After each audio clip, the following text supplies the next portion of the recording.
Assalamu alaikum. My name is Farheen Iqbal and today we are going to talk about research method in educational research.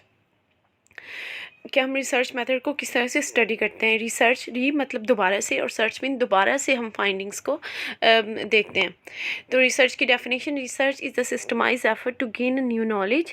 Research is a systematic process of collecting and analysing information in order to increase our understanding of phenomena about which we are concerned और interested.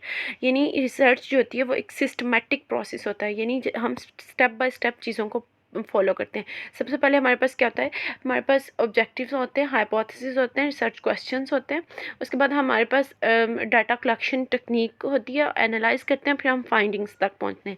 ये पूरा procedure जो होता है systematic एक process होता है जिसके थ्रू हम इंफॉर्मेशन को एनालाइज करते हैं in order to increase our understanding, अपनी अंडरस्टैंडिंग को इन्हेंस करने के लिए अबाउट द फिनोमिना, जो फिनोमिना या हमारे पास जो गिवन प्रॉब्लम होती है उसके बारे में हम जानने के लिए जो स्टडी करते हैं वो रिसर्च होती है। That is called research.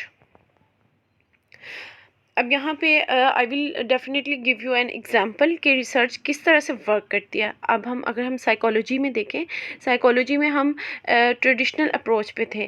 Traditional जो जो इंसान तरक्की करता गया, इंसान की ह्यूमन नेचर है कि ह्यूमन नेचर ऑलवेज चेंज होती रहती है, कांस्टेंट नहीं रहती, ठीक है। और ह्यूमन नेचर और उसकी नीड्स को पूरा करने के लिए हमें रिसर्च की डिफरेंट स्कॉलर्स जो थे वो रिसर्च करते थे और वो ह्यूमनिस्टिक अप्रोच पर आए, ट्रेडिशनल से ह्यूमनिस्टिक अप्रोच तक आए, क्योंकि वो रिसर्च की बेस पे ही आए।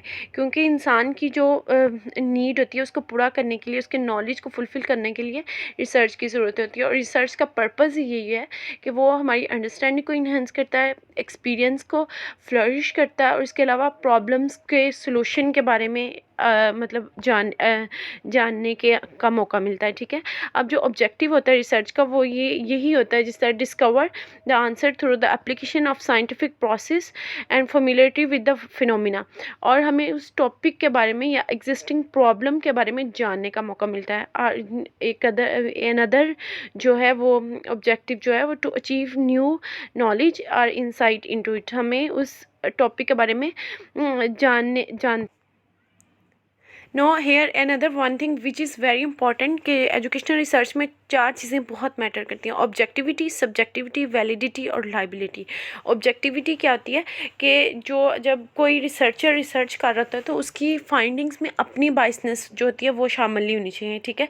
वैलिडिटी क्या होती है कि जो चीज़ हम मेजर करना चाह रहे हैं क्या वही कर पा रहे हैं या नहीं। और लाइबिलिटी जो होती है वो कंसिस्टेंसी को देखा जाता है कि फॉर एग्ज़ाम्पल अगर एक बच्चे ने 90 स्कोर किया, 90/100 स्कोर किया, उसको कोई और दोबारा से जब स्कोर किया जाएगा तो उसके 90 ही स्कोर आना चाहिए। ये अगर तो उसके 80 या 70 स्कोर आए हैं तो इसका मतलब ये है कि वो रिलायबल नहीं है। Next, now we will move forward to the first type, basic, which is basic research. Basic research के अब की पॉइंट्स जो हैं वो मैंने मेंशन किए हुए हैं। साइंटिफिक नॉलेज, सबसे पहले ये साइंटिफिक नॉलेज पे बेस्ड करती है। थ्योरेटिकल कंसेप्ट होते हैं, मतलब थेरीज पे को हम डेवलप करते हैं या फिर थेरीज बेस्ड होती हैं। यूनिवर्सली एप्लीकेबल, यानी अगर एक चीज़ जो है वो एक ख़ास स्कूल के बच्चों के लिए ऊपर अप्लाई हो रही है तो वो जो स्टडी है या वो जो नॉलेज है वो कहीं और भी हम उसको अप्लाई कर सकते हैं, मतलब जनरलाइजेबिलिटी इसमें होती है। और इसका पर्पस क्या होता है? To add some new knowledge और existing knowledge.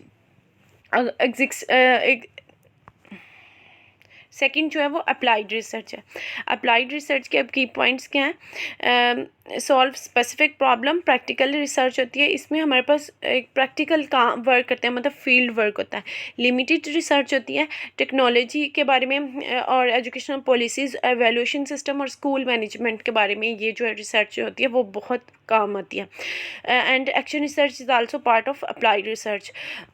One thing which is very important कि बेसिक रिसर्च जो होती है उसको हम फंडामेंटल और प्योर रिसर्च भी कहते हैं। ये एमसीक्यूज़ में भी ये क्वेश्चन आता है कि बेसिक रिसर्च की मतलब दूसरा कौन सा नाम है, तो वो फंडामेंटल और प्योर रिसर्च है, राइट। बेसिक और अप्लाइड ये 2 टाइप्स होगी, मतलब बेसिक जिसमें हमारे पास थेरीज हैं और अप्लाइड जिसमें हम प्रैक्टिकल वर्क करते हैं। अब next is exploratory research.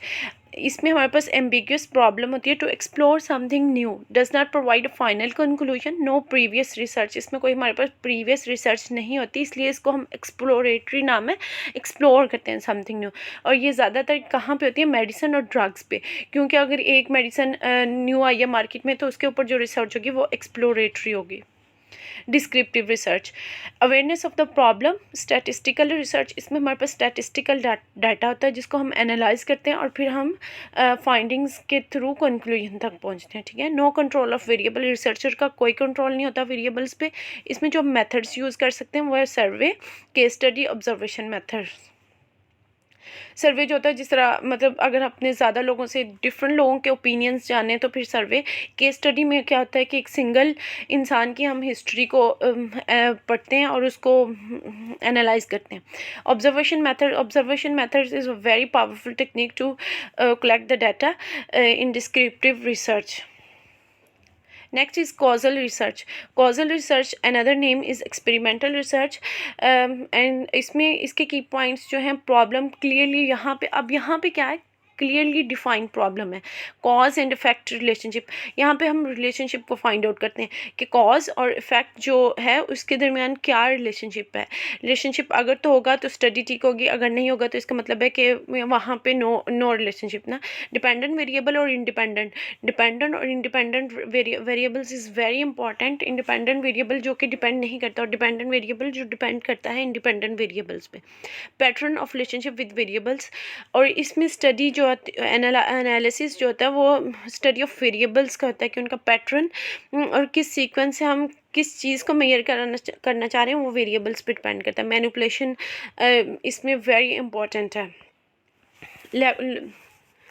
Longitudinal research, longitudinal research जो होती है, जिस तरह नाम से ही मैंशन है कि एक लंबे अरसे तक हम इसको स्टडी करते हैं। रिपीटेडली ड्रॉन सैम्पल, हमारे पास सैम्पल एक ही होता है लेकिन बार बार हम उसको उसी को एक सैम्पल को ही रिपीट करते हैं। बिहेवियर रिसर्च, इसमें अब हम अगर इसके एग्जांपल देखें, behaviour research for example psychology में एक बच्ची पे अमेरिका में ज़्यादातर ये रिसर्च यूज़ होती है, तो वो उसको 13 साल तक मतलब एक कमरे में बंद रखा था जिसमें कि उसका बिहेवियर को ऑब्जर्व किया गया था। तो इस तरह की जो स्टडीज़ होती हैं वो लॉन्गिट्यूडनल रिसर्च में आती हैं। और चेंज जो होता है वो चेक किया जाता है एट इंडिविजुअल लेवल पे, और सेम सैम्पल होता है through out the years. Next is cross sectional research. Cross sectional जो आती है वो टोटली ऑपोजिट है उसके लॉन्गिट्यूडनल रिसर्च के। इसमें सैम्पल जो होता है वो शॉर्टर टाइम के लिए होता है, सैम्पल पॉपुलेशन से लिया जाता है। जिस तरह एक हम पूरी की पूरी पॉपुलेशन तो नहीं ले सकते ना, हम उसमें से रिप्रेजेंटेटिव सैम्पल जो होते हैं वो इकट्ठा करते हैं। 1 point in a time, societal level पे होता है और मल्टीपल सैम्पल होते हैं। इसमें क्रॉस सेक्शनल, क्रॉस मतलब हम कभी अपनी मर्जी से जो है वो सैम्पल ले सकते हैं, ठीक है।